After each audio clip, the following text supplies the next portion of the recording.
가정의 달을 맞이해서 우리가 가정에 관한 계속 설교를 하고 있습니다.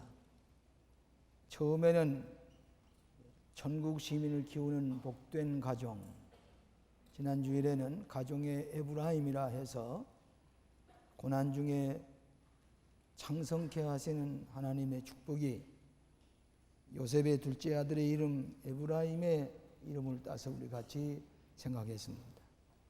오늘은 봉독해 주신 말씀 가운데서 예수님의 소년기에 일어났던 일, 그것은 다른 복음에는 없습니다. 이 누가복음에만 기록되어 있는 예수님이 12살 났을 때에 예루살렘 성전에 가셨다가 오실 때에 예수님이 실정을 당했습니다. 행방불명이 됐습니다. 그래서 그 예수님을 다시 예루살렘의 성전에 가서 되찾는 그런 기록입니다.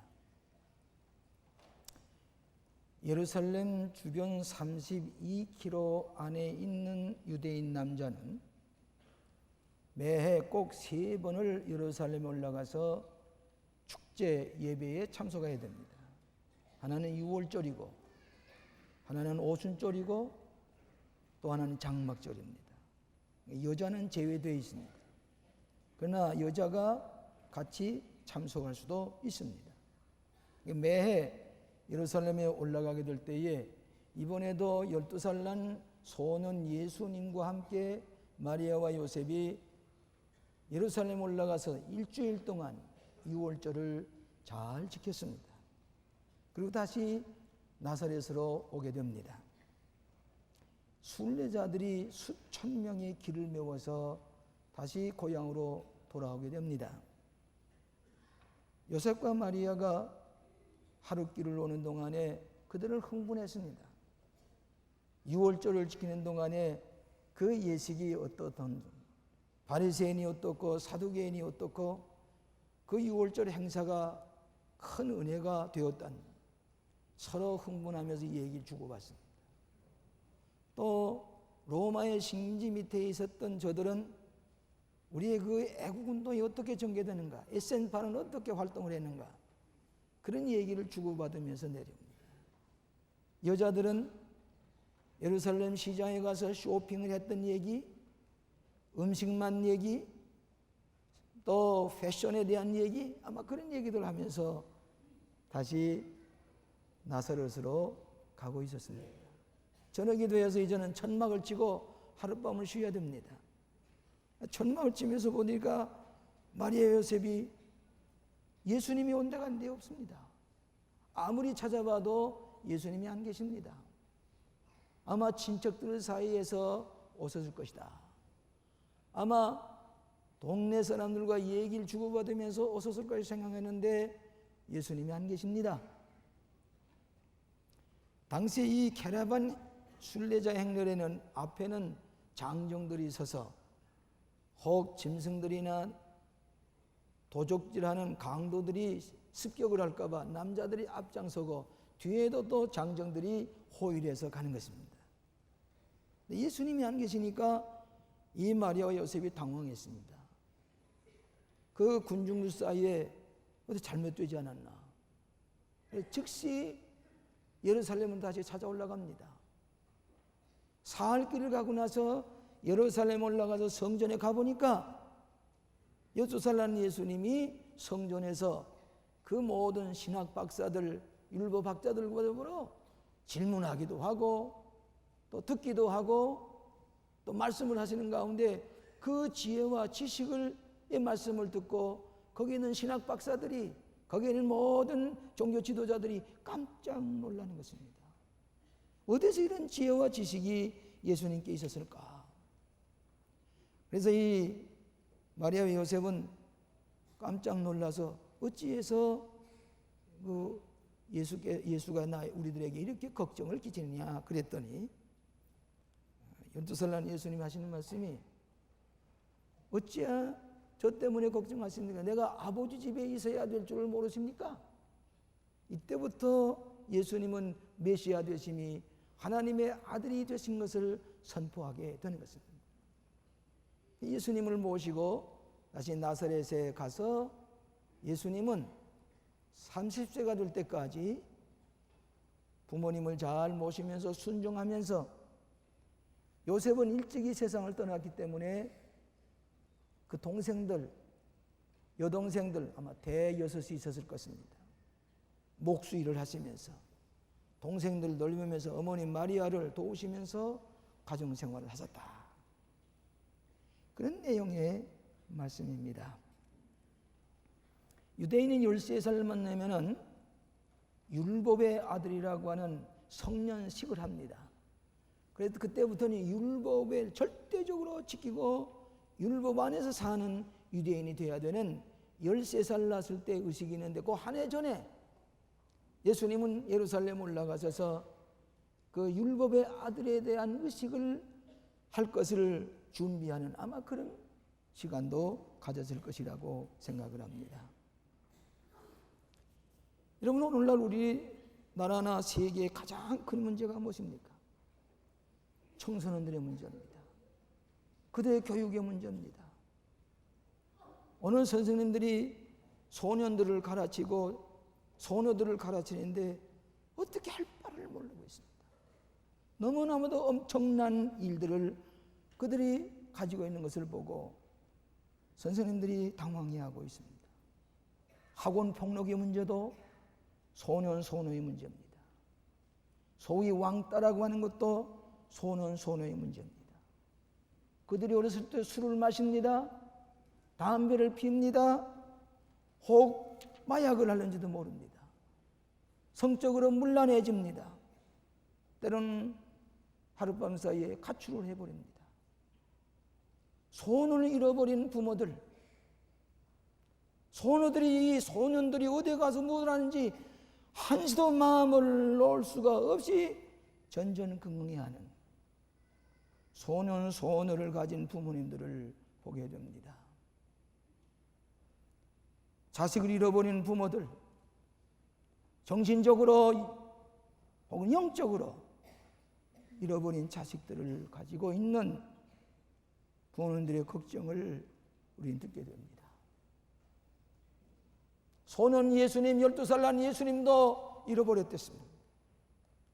되찾아서 나사렛으로 내려가시는 이 말씀 속에서 저는 몇 가지 교훈을 얻고자 하는 것입니다. 첫째로는 사회적으로 성장하신 소년 예수님이십니다. 사회적으로 성장하신 예수님. 우리 인간은 사회적인 동물이기 때문에 사회적으로 서로 친교를 나누면서 성장하게 되어 있습니다. 우리 예수님도 평범하게 사회적으로 성장하셨습니다. 매년 6월절이 되면은 예루살렘에 올라갑니다. 서울로 올라갑니다. 소년 예수님은 매우 흥분했을 것입니다. 여러분, 때때로 자녀들을 다니고서 먼 여행을 할 때가 있을 것입니다. 요즘도 그저 공휴일만 되면은 자녀들을 차에다 태워가지고 어디 가서 이렇게 여행을 하다가 돌아오려고 하는 그런 분도 없지 않아 있습니다. 그래서 주일도 예배를 다 이렇게 걸르면서도 갔다 오려고 하는 사람이 있습니다만 그것은 우리가 잘못된 것입니다. 근데 이 소년 예수님이 서울로 올라가서 6월절을 지킨다고 할 때에 이 예수님은 몹시 흥분했을 것입니다. 이리 뛰면서 저리 뛰면서 이 동네 어른들과 친구들과 같이 예루살렘에 올라갔습니다. 일주일 동안 충실히 지켰습니다. 어디 중간에 6월절 중간에 내려온 사람도 혹 있을지 모르지만은 이 요셉과 마리아는 충실하게 6월절을 다 지키고 나서 이제 예루살렘으로 해서 나사렛에 돌아오는 동안에 그들은 흥분해 가지고 예수님이 따라오는지 안 오는지도 모르고 그러고서 길을 가다가 하루 길을 지난 다음에 천막을 치면서 보니까 예수님이 온 데가 없습니다. 이 말씀 속에서 우리 예수님 소년 예수님은 그 친구들과 어울리고 동네 사람들과 어울리고 친척들과 어울리면서 사회적으로 성장한 모습을 이 과정 가운데서 찾아보게 되는 것입니다. 예수님도 평범하게 친구들과 뛰어놀면서 동료들과 같이 지나면서 이웃 사람들과 같이 지나면서 사회적인 성장을 했을 것이라고 하는 것입니다. 최근에 여러분 소년 소녀들의 문제, 가정의 큰 골칫거리입니다. 부모는 이 형제들과 자녀들과 친교할 시간이 이제는 없어졌습니다. 고도의 기능사회가 됐습니다. 복잡한 사회 구조가 됐습니다. 조직적인 경제 구조, 이 청소년들을 외면한 어른 중심의 경제적인 체제, 문화, 교육, 이런 소년이라든지 어린이들에 대한 교육과 문화와 관심은 거의 동떨어진 채 그들이 고립을 당해서 사는 그들에게는 우리의 사정을 알아주는 부모님도 안 계시고 학교도 없는 것 같고 교회도 없는 것 같아서 그런 저 독도와 같이 동떨어진 곳에서 고독하게 지내는 저들은 그들 나름대로의 서운함과 이해하지 못하는 부모님들, 이해하지 못하는 사회 속에서 그는 고민하고 저항하는 이 청소년들의 문제를 우리는 기억하게 됩니다. 그러면서 부모님과 대화하는 시간도 없고 도리어 부모님의 저항감을 가지고 부모님을 정복하려고 하는 마음을 가지게 됩니다. 세대 차라고 하는 말을 가지고 모두 다 우리는 전혀 우리를 이해하지 못한 분이다.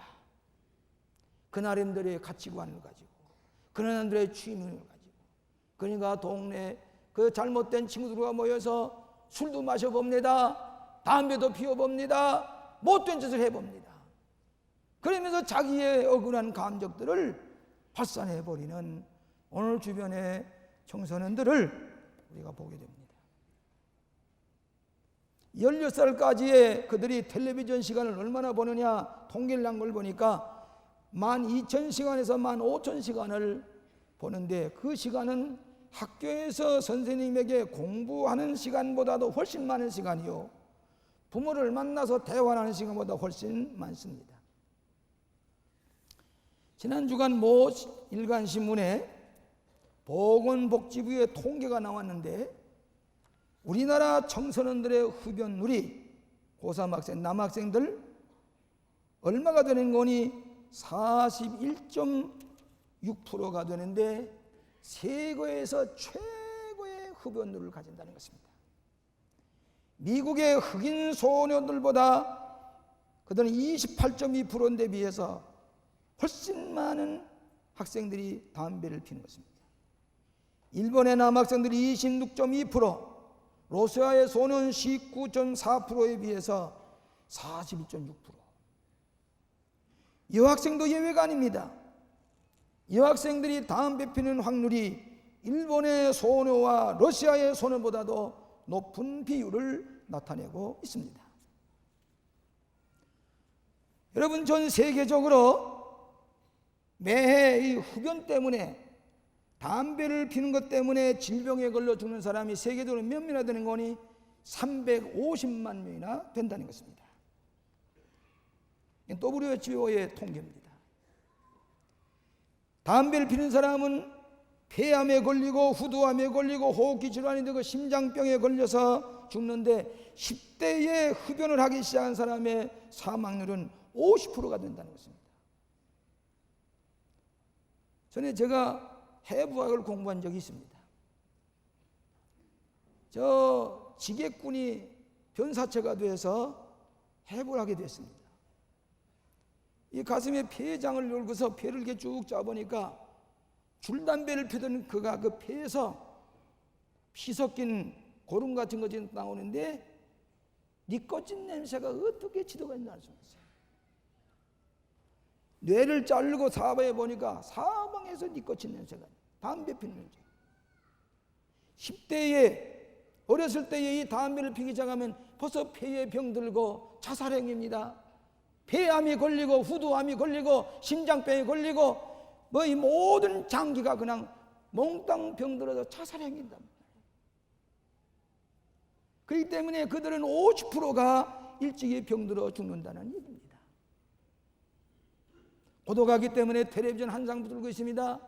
텔레비전의 탤런트가 담배를 피워 물고 하는 그것이 아주 부럽게서 그대로 흉내를 냅니다. 요즘은 탤런트들이 술을 또 왜 자꾸 마시는지 몰라요. 그래 술을 마시게 됩니다. 마약을 하게 됩니다.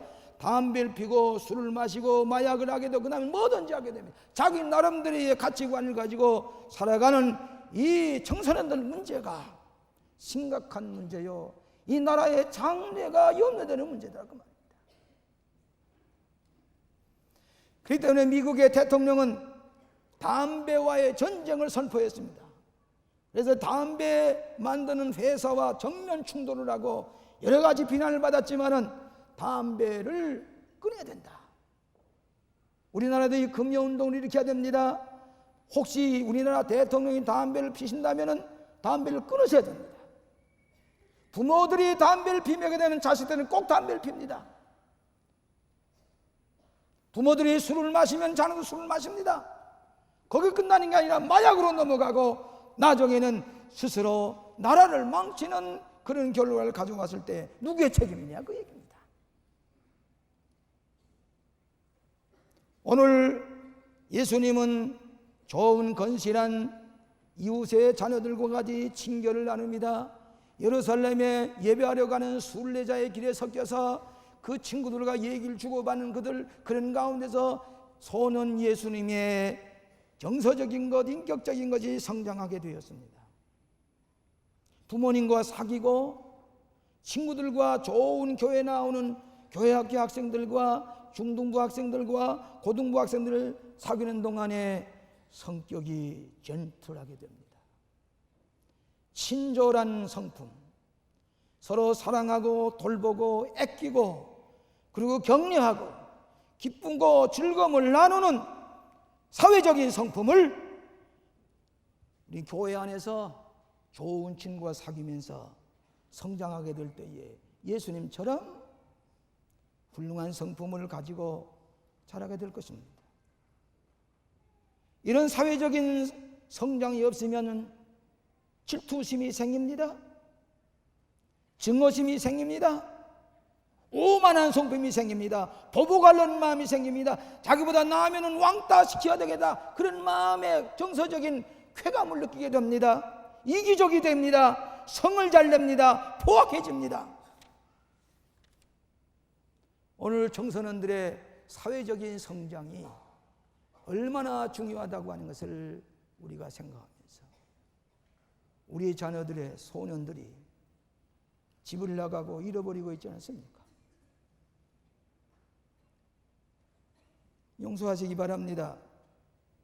우리 집에 외손자가 지금 미국에서 잘 지나고 학교도 잘 다니고 제법 영어도 잘하고 그 미국 아이들하고 잘 놀아요. 제가 간 때마다 꼭 학교에 들러서 선생님에게 내가 이런 사람인데 우리 아이들 좀 손자들 잘 모아달라고 교장님을 만나고 담임선생님을 만나서 그러냐고. 근데 뭐 미국 아이들은 거침없이 영어를 해요. 그런데 이 사무엘과 다니엘 방에 늘 백인 어린아이들이 불불 끓어요.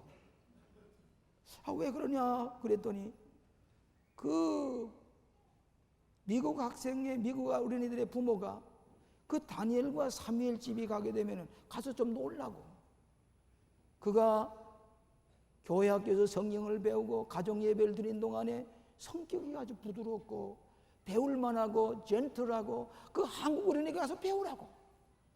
시간만 있으면 아이들을 그 집에 보내세요. 한국말을 가르칠 시간이 없다고. 얼마나 잘 노는지. 영향력 있는 자녀들, 예수 믿는 어린이 소년으로 그 집에 가서 그 아이들하고 어울려야 산다고 하는 좋은 영향력을 가진 크리스천 소년들, 소녀들을 우리 가정에서 키워야 될 줄로 믿습니다. 잃어버린 예수 되찾는 것처럼 잃어버린 우리 자녀들을 교회 안에서 되찾아야 될 줄로 믿습니다. 두 번째로는 지식과 지혜가 자라신 소년 예수입니다. 여러분, 예수님은 3일 만에 예루살렘 성전에 가서 만나지요.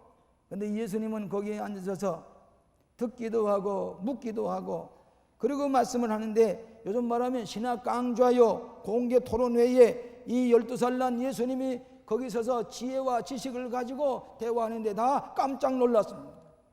그 당시에 예루살렘에는 가멜리엘이라고 하는 석학이 있었습니다. 힐렐이라고 하는 사람, 요나단이라는 사람, 시메온, 니고데모 이런 분들이 있는데 그런 우수한 신학자들과 같이 대화를 나누는 동안에 그들이 깜짝 놀랐습니다. 이 지혜와 지식을 어디서 배웠었느냐 말이죠.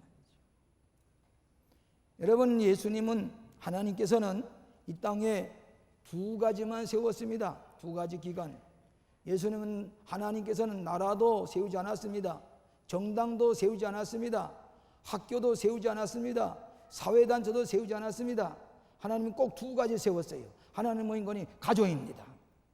아담과 하와를 통해서 행복한 가정을 만드셨습니다. 그 다음에 또 하나 세웠습니다. 그것은 교회입니다. 그래서 이 하나님을 섬기는 교회와 우리의 가정을 통해서 지혜와 지식이 성장하게 하신 것입니다. 지혜와 지식의 근본은 여호와를 경외하는 것이라 성경에 여러 번 나옵니다. 오늘 사랑하시는 여러분, 우리 교회에서 가정예배, 가정에서 가정예배를 드리고 교회에서 성령 말씀을 배우는 동안에 그들은 예수님처럼 지혜와 지식이 자라게 되는 것입니다. 예수님은 학교에 다녔다는 기사가 없습니다. 학교에 다닌 적이 없습니다. 그는 가정에서 율법을 배우고 회당에 가서 배우는 동안에 지혜와 지식, 여호와를 경외함으로 말미암아 지식의 근본을 가지고 예수님께서 소년기에 성장했을 것이라고 하는 것입니다. 어느 목사님이 신방을 가서서 문을 두달기면서 어디 교회 나가시나요? 예, 저는 뭐뭐 교회에 등록을 했습니다. 아, 예수님 잘 믿으시나요? 아, 나 그 교회 헌금도 잘하고 선한 일도 많이 하고 선교회 각 활동도 잘합니다. 아니에요. 예수님 이 가정에 계십니다. 오늘 때로는 내가 세례교인이 되고 우리가 이 교회에 등록이 됐으니까 헌금도 하고 다 하는데 그것으로서 교회의 생활을 다 하는 생각하지만은 이 목사님은 예수님 계시냐? 예수님이 이 가정에 계신가? 예수님이 당신의 마음속에 계시냐?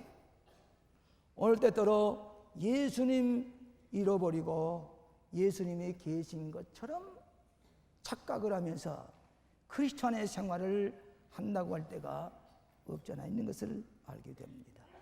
예수님 살아계십니까? 이 가정에 예수님이 살아계십니까?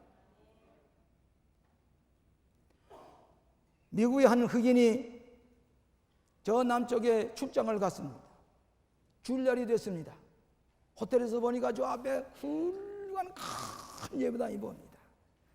오늘 난 저 예배당에 가서 주일 예배를 보리라 큰 기대를 가지고 그 예배당에 찾아갔습니다. 찾아가는데 많은 사람이 들어갑니다. 이 흑인이 예배당에 들어가려고 문전에 가서 들어가려고 주보를 가져오니까 주보를 주던 백인이 보더니 당신이 예배당 못 들어갑니다. 왜 그러십니까? 당신 아프리칸 아메리칸 얼굴이 검은 흑인이 때문에 이 예배당은 당신 못 들어갑니다. 이 흑인이 주보만 하나 들고서 그 예배당 올라가는 계단에 쭈그리고 앉아서 예배당 안에서 들려오는 파이프 오르겐 소리와 찬송 소리를 들으면서 혼자서 명상을 하면서 예배당에 못 들어가고 계단에 쭈그리고 앉아서 명상을 하며 기도를 드리고 있습니다.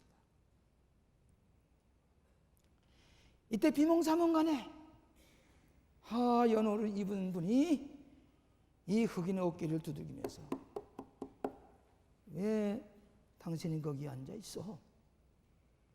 올리다 보니까 예수님이세요. 아, 예수님, 제가 이 교회에 예배를 드리고 왔더니 제가 얼굴이 검다고 예배당에 들어가지 못하게 해서 여기 계단에 앉아서 예배를 드리고 있습니다. 그래, 흑인의 어깨를 두들기면서 예수님 말씀하시기를 너도 못 들어가느냐? 나도 못 들어간다. 나 예수님도 난 그 예배당 못 들어간다.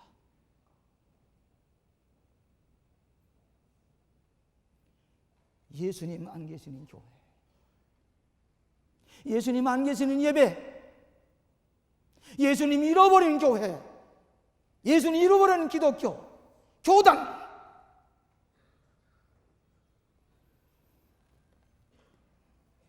오늘 진리의 근원이 되시는 예수님, 하나님의 존에서 신령과 진정으로 예배하며 하나님을, 예수님을 되찾고 예수님 안에서 은혜와 평강이 넘치는 여러분의 가정이 되시기를 축원합니다. 마지막으로 가정에서 순종하며 성장하신 예수님이십니다. 여기 51절에 보면은 예수께서 한 가지로 내려가사 나사렛에 이르러 순종하여 받드시더라. 그 모친은 이 모든 말을 마음에 두니라. 52절에 예수는 그 지혜와 그 키가 자라가며 하나님과 사람에게 더 사랑스러워 가시더라. 예수님은 나사렛에 가셔서 가정생활을 하십니다. 여러분, 인간은 가정에서 제일 오래 지나는 분이 우리 인간입니다. 가정에서 태어납니다. 가정에서 양육을 받습니다. 가정에서 배웁니다. 가정에서 행복을 누립니다. 가정에서 새로운 가정에 태어납니다. 가정에서 병치료도 받습니다. 가정에서 죽습니다. 인간은 가정을 떠나서는 살 수가 없습니다. 예수님도 가정에 돌아오셔서 요셉과 마리아를 돌보면서 순종하시다가 요셉이 세상을 떠난 다음에 어머니를 도우며 동생들을 도우며 목수일을 하시면서 건강한 가운데서 가정을 돌보았습니다. 지혜가 자랐다는 말은 정신적으로 성장하였습니다. 키가 자랐다는 말은 건강하게 성장하셨다는 말입니다. 하나님의 사랑을 누렸다, 은혜가 충만한 말은 영적으로 이 예수님은 성장하셨는데 예수님은 전인적인 성장을 가져왔습니다. 여러분, 우리의 정서도 정신도 영혼도 육신도 건강한 이 토탈 아주 전인적인 성장을 가정에서 해야 됩니다. 그렇기 때문에 가정에서 종교교육이 없으면 이것은 전인적인 성장이 아닙니다. 영혼이 자라야 되고 정신이 자라야 되고 육신이 자라시는데 우리 예수님께서는 나사렛 동리에 가난한 집에 목수일을 하시면서 전인적으로 성장하셨다는 말씀을 여기서 읽게 되는 것입니다. 예수 잘 믿는 가정에서 성장한 자녀들과 예수님 모르고 무신론적으로 가정에서 방탕한 가정에서 자란 자녀들의 통계를 낳은 것이 오래전의 통계입니다. 통계를 제가 여기서 얘기해 보겠습니다. 요나단 에드워드라고 하는 잘 믿는 신앙의 가정에 8대 선을 조사해 보니까 약 700명이 8대 선이 나왔습니다. 이 잘 믿는 요나단 에드워드의 가정에는 어떤 자녀들이 자라느냐 700명을 조사해 보니까 잘 들으세요. 대학 총장이 13사람이 나왔고 대학 교수가 250명이 나왔고 목사가 125명이 나왔고 변호사가 100명이 나왔고 검사가 30명이 나왔고 군 장성이 75명이 나왔습니다. 이는 모두 다 사회와 국가의 큰 지도자들로 영향을 끼치는 분들이 되었다는 얘기입니다. 그 다음엔 무신론자여 음란하고 방탕한 주크라고 하는 사람의 가정의 후손들을 조사한 것 보니까 똑같은 기간에 어려서 죽은 자녀들가 300명이나 되고 불치병 환자로 병원에서 환자로 고생하는 440명이 되고 정부 수용시설에서 수용되어 있는 자녀가 310명이나 되고 감옥에 갇혀있는 사람이 130명이나 되고 절도범이 60명이고 살인 강도범이 7명이고 여자의 절반 이상이 창녀가 되어 있었다는 얘기입니다. 예수 잘 믿는 집의 가정에 사회적인 성장, 지혜와 지식의 성장, 부모님께 가정에서 순종하며 자란 자녀들의 성장, 예수님의 절대적인 가치를 가지고 그 안에 살아난 자녀들은, 주일학교에 잘 다닌 자녀들은 커서 75%가 지도자가 되고 격계로 나가지 않는다는 얘기입니다. 아무런 가치관도 없고 아무런 진리도 없이 자란 자녀들은 오늘 이렇게 사회적으로 무리를 일으키는, 나라의 도움을 받지만 살아가지 못하는 자녀들이 되었다고 하는 통계입니다. 사랑하시는 예수님, 예수님께서 오늘 여러분의 가정에 주인이 되셔서 여러분 가정에 평강을 주시고 축복을 나리시고 잃었던 예수님 되찾아 하나님의 은총 가운데 살아가시는 여러분 되시기를 주의 이름으로 축원합니다. 자비하신 아버지, 오늘도 거룩한 전에 나와서 손은 예수님의 말씀을 통해서 잃어버렸던 예수님 되찾게 하시고 잃어버려지고 있는 우리의 자녀들을 되찾을 수 있는 복된 가정들이 다 되게 하여 주시옵소서. 절대적인 가치관, 절대적인 진리를 가지고 사는 가정만이 하나님의 평강이 임하는 줄로 믿사오니 우리 모든 가정들에게 하나님의 은총과 평강이 넘치게 하여 주시옵시기를 예수님 이름으로 기도하옵나이다. 아멘.